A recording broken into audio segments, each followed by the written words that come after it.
नमस्कार, आपके साथ मैं हूं दीपशिखा भारद्वाज और आप देख रहे हैं हमारे चैनल का डिजिटल लाइव। शिक्षा क्षेत्र से जुड़े लोगों के लिए एक बहुत बड़ी खुशखबरी जल्द ही सामने आने वाली है। अगर आप लोग ये इंतजार कर रहे हैं कि ये खुशखबरी किन लोगों के लिए होगी और इस खुशखबरी में क्या है, तो चलिए आपको बताते हैं। दरअसल यूपी की योगी सरकार शिक्षा मित्र और अनुदेशकों की सैलरी बढ़ा सकती है। आपको ये बता दें कि लगातार बीते कई समय से जो शिक्षा मित्र हैं या फिर शिक्षा अनुदेशक हैं, उनकी ओर से ये मांग की जा रही थी कि उनकी सैलरी में कुछ बढ़ोतरी की जाए और इसको लेकर उनकी तरफ से कई बार प्रदर्शन भी किए गए हैं, कई बार अपनी मांगों को भी रखा गया है, लेकिन कोई उम्मीद उन्हें होती नजर नहीं आ रही थी। लेकिन अब हाल ही में क्या हुआ है, ये भी हम आपको बताते हैं। दरअसल सीएम योगी आदित्यनाथ ने विधान परिषद में कहा कि सरकार इस पर काम कर रही है और साथ ही यूपी में काफी लंबे समय से शिक्षा मित्र और अनुदेशक सैलरी बढ़ाने की मांग कर रहे हैं। जिसके बाद उनके इस बयान के बाद अब जो शिक्षा मित्र हैं या फिर अनुदेशक हैं, उनमें उम्मीद ये जग गई है कि अब जल्द ही उनकी सैलरी बढ़ सकती है और उन्हें भी अच्छा फायदा मिल सकता है। अब चलिए ये भी जान लेते हैं कि यूपी में शिक्षा मित्रों की संख्या कितनी है। तो आपको बता दें यूपी में 1,43,000 शिक्षा मित्र हैं और साथ ही आपको ये भी बता दें कि इन जो शिक्षा मित्र हैं इन्हें ट्रेनिंग दी गई थी और 2012 की अखिलेश सरकार ने इन्हें सहायक शिक्षक बना दिया था।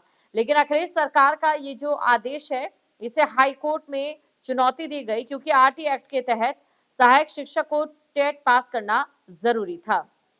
मामला सुप्रीम कोर्ट पहुंचता है और सुप्रीम कोर्ट ने हाई कोर्ट के आदेश को ही सही माना था और सहायक शिक्षकों की भर्ती यूपी में रद्द हो गई। ये सभी 1,43,000 सहायक शिक्षक यूपी के स्कूलों में शिक्षा मित्र बन गए और इसके बाद इन्हें 10,000 रुपए मिलना शुरू हो गया। लेकिन इससे पहले जब ये सहायक शिक्षक थे तो इन्हें 50,000 रुपए मिला करते थे, लेकिन उसके बाद ये सीधा 10,000 की आमदनी पर आ गए, जिसके बाद से लगातार रोष भी था और कहीं ना कहीं इनकी ओर से मांग भी की जा रही थी कि इनकी सैलरी को बढ़ा दिया जाए। अब ये भी हम जान लेते हैं कि कितने अनुदेशक है। अगर बात अनुदेशकों की जाए तो आपको जानकारी दे दें, 24,000 से ज्यादा अनुदेशक हैं और ये संविदा है, इन्हें 7,000 रुपए वेतन मिलता है। हालांकि हाई कोर्ट के आदेश की अगर हम बात करें तो 17,000 महीना देने का आदेश हाई कोर्ट की ओर से दिया जा चुका है, लेकिन अभी तक ये पैसे इनके पास नहीं पहुंच रहे हैं और सीएम योगी आदित्यनाथ के विधान परिषद में दिए गए बयान से अब शिक्षा मित्र और जो अनुदेशक हैं उनकी उम्मीदें बढ़ चुकी हैं कि शायद जल्द ही उनकी सैलरी भी बढ़ जाएगी। आपको बता दें कि यूपी में शिक्षा मित्र और अनुदेशक लंबे समय से ये आस लगाए बैठे थे कि जल्द ही उनकी सैलरी बढ़े, क्योंकि अभी अगर उनकी सैलरी की बात करें तो उनकी सैलरी इतनी नहीं है। और इसी के साथ आपको ये भी जानकारी दे दें, अपनी सैलरी को लेकर लगातार कई बार वो आवाज भी उठा चुके हैं। हाई कोर्ट में भी जब मामला गया था तो कहीं ना कहीं उन्हें राहत मिलती नजर नहीं आई थी। अब ऐसे में उनकी तमाम जो उम्मीदें हैं वो सिर्फ और सिर्फ सरकार पर आकर टिक गई थी। सरकार की ओर से या बात करें सीएम योगी आदित्यनाथ की ओर से जो बयान दिया गया है विधान परिषद में, उस बयान के बाद अब शिक्षकों को ये आस है। लेकिन ये पहली बार नहीं है जब सीएम योगी आदित्यनाथ की ओर से इस प्रकार कहा गया हो।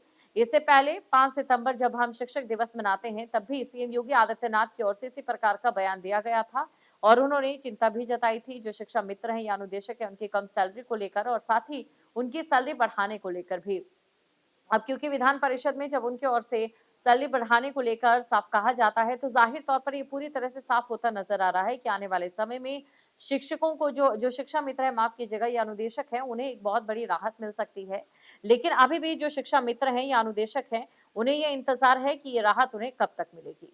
आपके मोबाइल पर तुरंत आएगी ब्रेकिंग न्यूज, स्क्रीन पर सबसे पहले दिखेगी बड़ी खबर, देश दुनिया की हर खबर एक जगह। अब आपके मोबाइल पर तुरंत फटाफट इंस्टॉल कीजिए न्यूज नेशन ऐप और रखिए खुद को अपडेट।